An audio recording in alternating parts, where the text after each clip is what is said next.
ஆண்டவர் இயேசு கிறிஸ்துவின் திருநாமத்தினாலே வாழ்த்துகின்றேன்.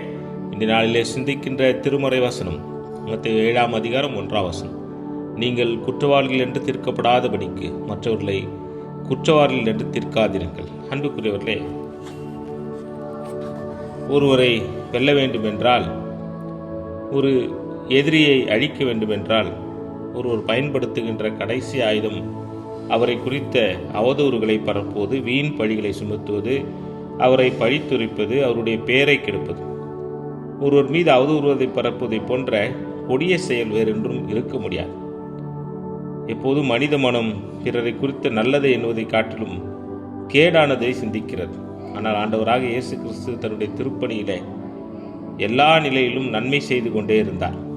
தீய, இழிவான, கேடு விளைவிக்கும் சிந்தனைகளை நம்மிடத்திலிருந்து வேறறுப்பது சரியான வழி.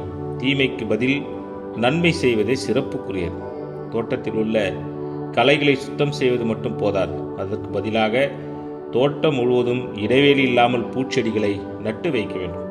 பெரும்பாலும் வெறுமையான மனம், ஒருவருடைய வெறுமையான மனம் பேராபத்தை உருவாக்கிவிடும். ஆகவே நம் மனங்களில் பசுமையான நினைவுகளை உருவாக்குவோம்.